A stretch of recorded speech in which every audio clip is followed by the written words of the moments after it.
ममता सरकार की 15 सालों की एंटी इनकम्बेंसी वो उनके खिलाफ गई। टीएमसी का भ्रष्टाचार और सिंडिकेट, जिसकी बात अभी हमारे सहयोगी कर रहे थे, उससे लोग नाराज थे। बिगड़ती हुई कानून व्यवस्था से पश्चिम बंगाल के लोग परेशान थे और इसके अलावा मोदी की लोकप्रियता, अमित शाह की रणनीति, फ्रिल बनफल का काम जिस तरीके से वहां पर हुआ और फिर अपोजिशन का एक मजबूत चेहरा शुवेंदु अधिकारी के तौर पर सामने था। बंगाल में वोटों का ध्रुवीकरण कैसे हुआ, इसका एक एग्जाम्पल आपको शुवेंदु अधिकारी के बयान से भी लग जाएगा। ममता को हराने वाले शुवेंदु अधिकारी इस बार भवानीपुर के साथ साथ नंदीग्राम भी जीते हैं। शुवेंदु का दावा है कि नंदीग्राम में मुस्लिमों ने उन्हें वोट नहीं दिया, इसलिए वो इस बार नंदीग्राम के हिंदुओं का ही सिर्फ काम करेंगे। पिछले बार मैं 1956 वोट में जीता था, इस बार करीब करीब 10,000 वोट में चुनाव जीता और नंदीग्राम का हिंदू जनता फिर मुझे जिताया। वहां मुसलमान वोट पूरा के पूरा टीएमसी को मिला। ये लोग बहुत कट्टरवादी, इसलिए मेरा मार्क ठीक है। मैं नंदीग्राम का हिंदू के लिए काम करूंगा।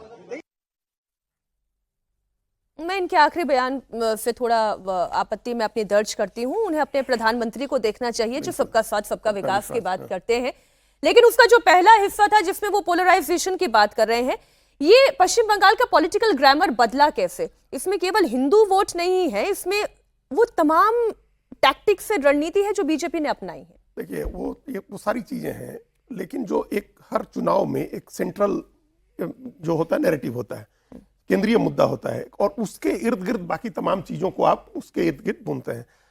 और जब सत्ता बदलती है तो ये किसी छोटे इशू पर सत्ता नहीं बदलती है। और आजकल तो हम लोग एंटी इनकम्बेंसी लगातार देख रहे हैं कि वो कैसे प्रो इनकम्बेंसी हो गई है और इसका कोई पैमाना नहीं होता, कोई थर्मामीटर नहीं होता है। मीनाक्षी जी, स्टालिन 5 साल पर ही चले गए, विजयन 10 साल पर गए, ममता बनर्जी 15 साल पर गई, तो बीजेपी 3 साल में असम में है। 10-12 साल के बाद बीजेपी वापस लौटी, 5 साल के बाद रंगास्वामी भी वापस लौटे।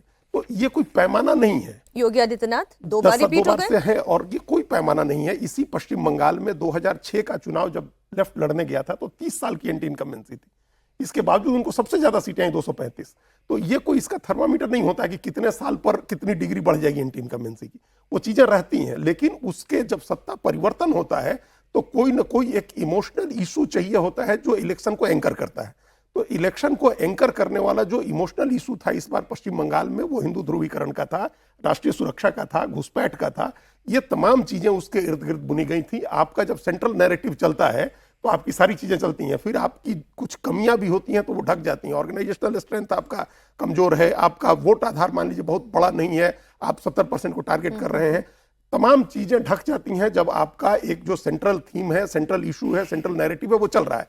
तो हिंदुत्व का मुद्दा जो था वो चला बीजेपी का। वो बीजेपी ये भरोसा दिलाने में कामयाब हो गई हिंदुओं को कि चुनाव के पहले, चुनाव के दौरान, चुनाव के बाद कोई हिंसा नहीं होगी। और इसमें केंद्रीय बलों ने भी बहुत बड़ी भूमिका निभाई, चुनाव आयोग ने बड़ी भूमिका निभाई और बीजेपी ये भरोसा दिलाने में कामयाब होगी कि हम जीत रहे हैं, हमारे साथ चलिए। एक बात जो हम नतीजे आने से पहले और पोल होने के दौरान भी अमिताभ जी कर रहे थे कि बीजेपी ये जानती है कि 80 सीटों पर तो उनका संगठन है ही नहीं, उनका बूथ मजबूत नहीं है। लड़ाई तो वो 215 सीटों पर ही कर रहे थे। अगर मैं उसको भी आधार मानकर देखूं तो भारतीय जनता पार्टी तो वहां पर आकर खड़ी हो गई। 215 सीटों पर उन्होंने मेहनत की, 200 प्लस सीटें, वो 206 सीटें लेकर आ गई है। एसेंशियली क्या है कि ममता बनर्जी की जो स्ट्रेंथ है वो 3M पर टिकी हुई थी टीएमसी की। हमने काफी बार डिस्कस किया है, ममता मुस्लिम महिला। उसको काउंटर करने के लिए बीजेपी की 3M उन्होंने इजाद करी, मिस गवर्नेंस, दुर्नीति, महिला असुरक्षा और माइनॉरिटी अपीसमेंट। जैसा अजीत भाई साहब कह रहे हैं, बिल्कुल जो माइनॉरिटी अपीसमेंट जो है, एक्सेसिव माइनॉरिटी अपीसमेंट, ये सेंट्रल थीम बन गया और ये रिजल्ट कर गया आपका हिंदू कंसोलिडेशन में। इसी के अंदर सारी बातें आ गई, मिस गवर्नेंस आ गया, महिला सुरक्षा आ गया, करप्शन आ गया, लैक ऑफ डेवलपमेंट आ गए, लैक ऑफ जॉब्स आ गए। सारे मुद्दे जो थे अल्टीमेटली एंटी इनकम्बेंसी जिसकी वजह से थी, ये इस मुद्दे में आकर के केंद्रित हो गए। अपीसमेंट था अगर मुद्दा, सेंट्रल मुद्दा, तो फिर मुस्लिम वोटों का भी तो बिखराव हुआ। वही बात है। तो दो बातें हैं कि एक मुस्लिम अपीसमेंट था जो हिंदू समाज को लग रहा था कि मुस्लिम अपीसमेंट हो रहा है, ठीक।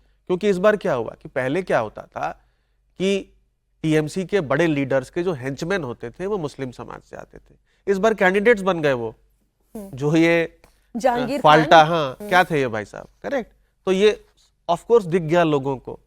दूसरी बात यह है कि मुस्लिम समाज में भी ये पूरे भारत में चल रहा है, जो युवा वोटर है, रिप्रेजेंटेशन का मुद्दा बहुत बड़ा है।